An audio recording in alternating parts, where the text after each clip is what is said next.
Hi mga GGSS kong viewers! Today, super excited ako kasi finally, dumating ng isa sa mga nabudol ako online. Alam niyo naman dito sa condo, limited ang space, kaya kailangan maging smart sa mga binibili nating gamit. At ito na nga, ang aking bagong foldable outdoor chair para sa ating balcony. Tunay nga naman napakagaan nito, pero wag kayong magpalinlang ha. Kahit lightweight siya, ramdam mo agad sa frame na napakatibay nito. Hindi siya yung tipong uupo ka pa lang, kakabahan ka na. Solid ang material.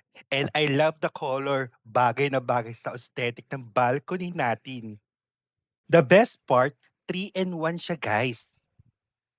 First, as a normal chair, perfect for morning coffee or just chilling. Second, pwede siyang recliner. Ito yung semi-higa mode if you want to read a book.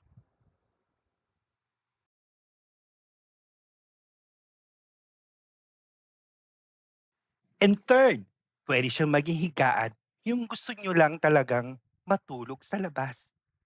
Siyempre, hindi sapat na ako lang ang gagamit nito. Sabi ko nga, kaya nito ang bigat ko at siguradong kaya rin ito si Neil.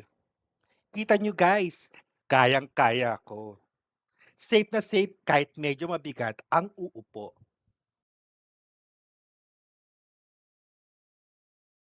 Plus, washable na siya. So, di kailangan mag-alala if madumihan sa balcony or matapunan ng kape. Punasan lang, okay na ulit. Perfect talaga to habang nagpapahinga.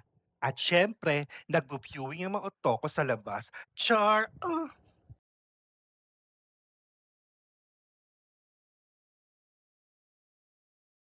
Sulit na sulit talaga to, guys.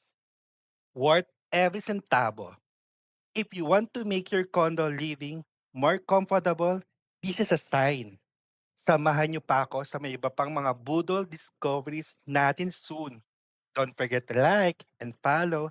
Bye guys! See you next vlog!